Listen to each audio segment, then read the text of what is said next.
Good afternoon. It's Friday, and this is T.G.I.F. with InAlign Partners. I'm Stacy Emmert. Rich Viola. And for those of you who know and have worked with us, this vlog should not be a surprise. And for those of you that haven't, we are a consulting firm that focuses on business strategy, leadership, team, and individual development. So in short, we help align strategy, people, and performance for measurable results. And a lot of people ask us, how do you do that? And it's simple, it's our approach. A lot of straight talk. We like to get to the point very fast. We have a high sense of urgency. We tap into your talents and collaborate and partner on different solutions. And like you, we love what we do. So again, we partner and you achieve. So we're going to be offering a regular vlog every Friday at 1 o'clock, centered around various topics, trends, or best practices in leadership. Our discussions are intended as a reminder that we're all leaders in one way or another by our choices and our actions. And the goal of this vlog is to make us better at what we do and establish a community and a network of support via social media. And we know it's 5 o'clock somewhere. So cheers to you. So the topic for today is reflections. And so typically in a given week, we all stress about what we didn't get done or we didn't do well or what's still in front of us and being asked to do even more.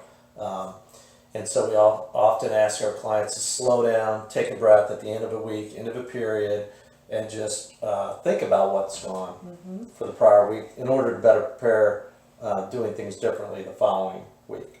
so we would suggest that you get a notebook or a journal, and every week before you close out your Friday, ask yourself 10 simple questions. Are you excited? Are you confident?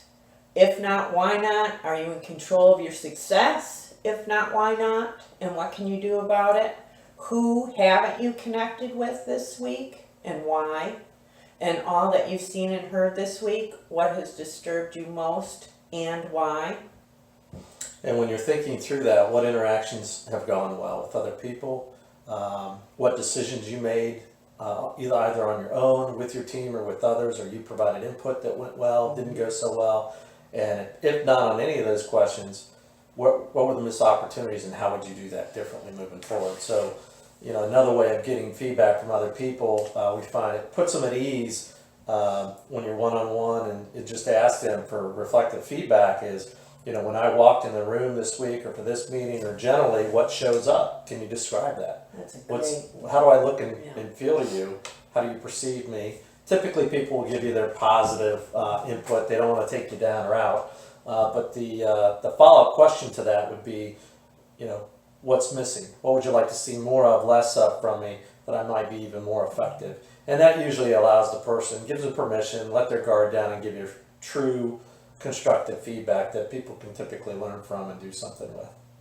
So our clients that are disciplined and serious about their growth and development have found value in this reflections activity, as it allows time to actually be still and think about your week and how it went and act on missed opportunities. So many times we're rushing to meetings, we can't even stay in the moment. We're either focused on where we're going next, or we're worried about what happened 5 minutes ago. So this is a time to really think about how your week went and how your interactions went. And you can, as Rich said, use it to validate with others as feedback, as an avenue to gauge your effectiveness as a leader. And it's a great opportunity to check in with yourself.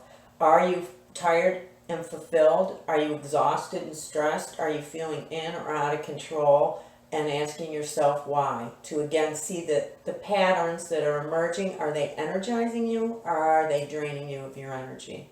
Yeah, a common challenge that we've seen over and over the past several years, and I think all of you can relate to this, we do at times ourselves, is we don't have time. I'm always in meetings. I'm going from meeting to meeting to meeting, and at the end of the day, I can't get my work done, or I can't get this project done. We literally will sit down with individuals and teams and work through a very tactical activity around block schedule and just do the math. How much time are you really spending in meetings you've got 12 people sitting around a room, and how many of you are in the same meetings back to back to back? And you're right, you can't get things done. So we talk about, hey, how do we rely on each other? How do we trust each other to share that information so we don't feel like we got to be in all those meetings? Sometimes you do it out of guilt. Well, I got invited, I don't want to offend somebody. Sometimes you're just very passionate about that topic around that committee, and that's fine.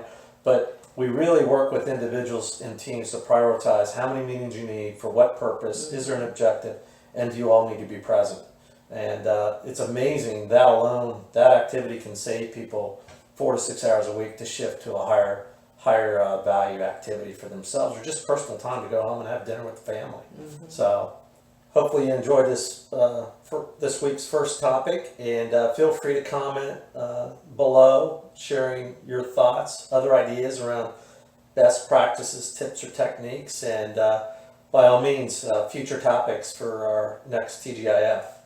So the link to our weekly reflections is below, and we'd love to hear from you how that activity worked for you. So feel free to share our vlog with others, invite them to the community at TGIF Happy Hour discussions with InAlign Partners. Have a great weekend. Cheers. Cheers.